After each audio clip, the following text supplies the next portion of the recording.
कुछ पत्रकारों ने यह सवाल बार बार पूछा कि कांग्रेस पार्टी मजबूत हुई है कि कमजोर हुई है। सबको पता है कि देश के मौजूदा प्रधानमंत्री गांधीवादी नहीं है, गोडसेवादी नहीं है। पूरे देश को पता है, ये पूरी दुनिया को पता है। भारत में गोडसे, अब बाइडेन के सामने गांधी करना पड़ता है। मजबूरी का नाम गोडसे होगा, मजबूती का नाम महात्मा गांधी होता है। इस बात को याद रखना। ये जो देश की संपत्ति की लूट है, इस लूट को हमको समझना पड़ेगा। लूटेंगे देश को। अब बड़का बड़का फोटो पेट्रोल पंप पे लगा करके हंसता हुआ नूरानी चेहरा दिखा रहे हैं। ये बेशर्मी है साहब, इस बेशर्मी को समझिए। पीएम अपना थोबड़ा लगा करके चंदा वसूल लिए और कहते हैं कि पीएम केयर फंड सरकारी फंड नहीं है। तो सरकारी फंड नहीं है तो कौन सा फंड है? मुझे बताइए कि प्रधानमंत्री सरकारी है कि नहीं है। अगर प्रधानमंत्री सरकारी है तो उसके नाम पे लिया गया चंदा भी सरकारी, और इसका हिसाब आपको देश की जनता को देना पड़ेगा। परफॉर्मेंस नहीं कर रहा है सरकारी कंपनी, इसलिए सरकारी कंपनी को बेच देना चाहिए। तो सरकारी प्रधानमंत्री भी परफॉर्म नहीं कर रहा है, उसको भी किराए पे लगा देना चाहिए। बताइए हमको। मैं बयान नहीं कर सकता हूं कि मुझे कितनी खुशी हो रही है। एक पत्रकार कल पूछ रहे थे कि आप पार्टी में सिंक इन हो गए हैं। अगर कार्यक्रम इस तरह का हो, जो कार्यक्रम मजदूरों का हो, अगर कार्यक्रम नौजवानों का हो, अगर कार्यक्रम किसानों का हो, अगर कार्यक्रम छात्रों और महिलाओं का हो, मैं समझता हूं कि ये हमारा कार्यक्रम है, ये हमारी पृष्ठभूमि है, ये हमारा इतिहास है, ये हमारा वर्तमान है। आजकल तो गांधी की जयंती हर कोई मना रहे हैं। आजकल तो गांधी जी की जयंती वो भी मनाते हैं जो गोडसे की तस्वीर अपने दफ्तरों में लगाते हैं। मैं समझता हूं कि ये गांधीवाद की जीत है और गोडसेवाद की हार है कि आप अपने घरों में, अपने दफ्तरों में, अपनी मीटिंगों में गोडसे की तस्वीर लगाते हैं। आपके दिलों में गोडसे बसते हैं, लेकिन अगर इस देश के सम्मानित पद पर होंगे तो गांधी के सामने शीश झुकाना पड़ेगा। यह गांधीवाद की जीत है। कल बात करते हुए कुछ लोग मुझे कह रहे थे, कुछ पत्रकारों ने यह सवाल बार बार पूछा कि कांग्रेस पार्टी मजबूत हुई है कि कमजोर हुई है। मैं समझता हूं कि कांग्रेस पार्टी विचारधारात्मक तौर पर मजबूत हुई है। उसके दो उदाहरण मैं आपको देना चाहता हूं। पहला उदाहरण कि देश के प्रधानमंत्री को राजघाट पर जाकर के गांधी जी के समाधि पर फूल चढ़ाना पड़ रहा है।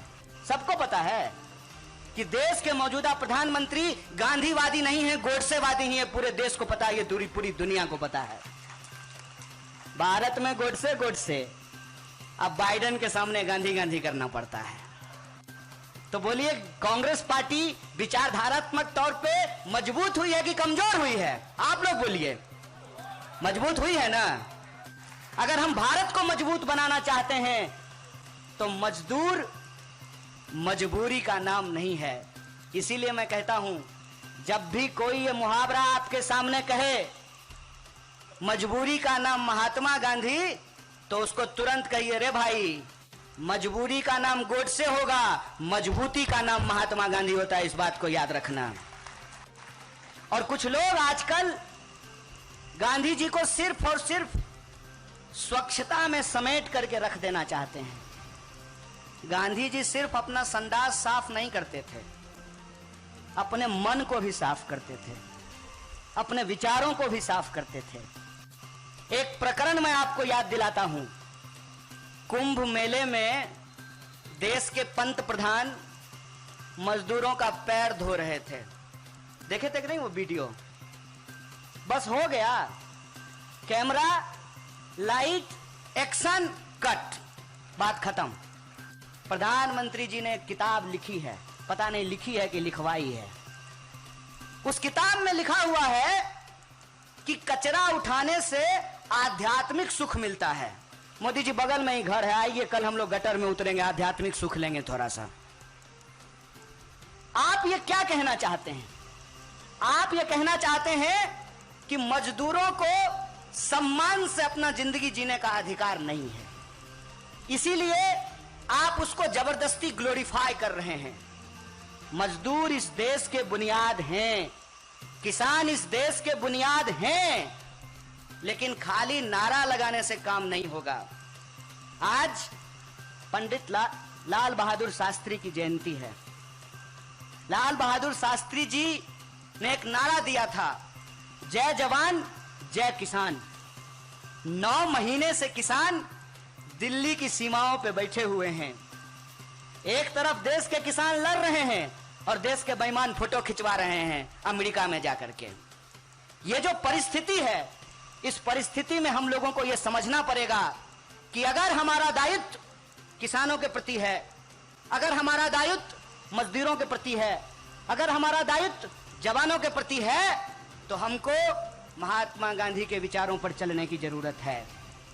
हमको लाल बहादुर शास्त्री जी के विचारों पर चलने की जरूरत है, क्योंकि ये हमारी समझ है कि अगर मजदूर नहीं बचे, किसान नहीं बचे, देश के जवानों को रोजगार नहीं मिला, तो सुंदर भारत का निर्माण असंभव हो जाएगा, न्यायपूर्ण भारत का निर्माण असंभव हो जाएगा। और हमारे देश के संविधान की प्रस्तावना में जो बात लिखी हुई है कि हम भारत के लोग भारत को समाजवादी और धर्मनिरपेक्ष लोकतांत्रिक गणराज्य बनाना चाहते हैं। मरता क्या ना करता, असंगठित क्षेत्र के मजदूर असंगठित हैं, इसीलिए उनका सबसे ज्यादा शोषण होता है। और आप ये समझ लीजिए, यह जो सरकार है जो पैर धोती है सफाई कर्मचारी का, वो सिर्फ फोटो खिंचवाने के लिए धोती है, और जब मौका मिलेगा तो इस देश की राष्ट्रीय संपत्तियों को बेचती है।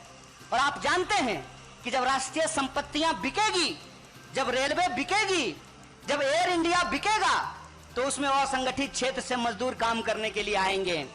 जेट एयरवेज बिक गया, रातों रात सैकड़ों मजदूरों और एम्प्लॉय को निकाल करके बाहर कर दिया गया। बताइए, कोई नोएडा में घर लिया होगा, कोई गुड़गांव में घर लिया होगा, वॉशिंग मशीन भी उनका ईएमआई पे था, कहां से ईएमआई भरेंगे? ये जो देश की संपत्ति की लूट है, इस लूट को हमको समझना पड़ेगा। लूटेंगे देश को। अब बड़का बड़का फोटो पेट्रोल पंप पे लगा करके हंसता हुआ नूरानी चेहरा दिखा रहे हैं, ये बेशर्मी है साहब, इस बेशर्मी को समझिए।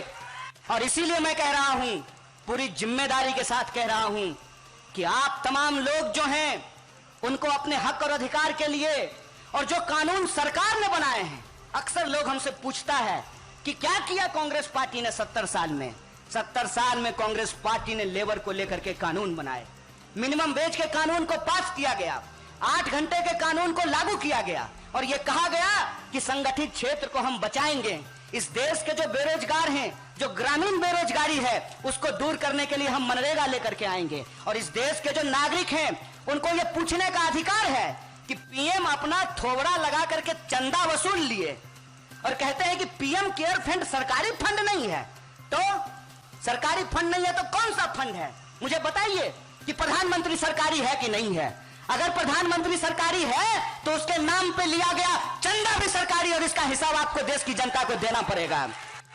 इसीलिए जब सूचना के अधिकार के कानून को पास किया गया, तो जनता को यह अधिकार दिया गया कि आप अपने अधिकारियों से पूछ सकें कि एडीएम साहब बताइए कुर्सी कितना में खरीद करके लाए हैं? आपके बाबूजी का पैसा नहीं है, इस देश के टैक्स पेयर का पैसा है। हमको बताइए कि इस रोड में कितना का फंड आया है और कितना का घोटाला आप किए हैं। यह सूचना का अधिकार है।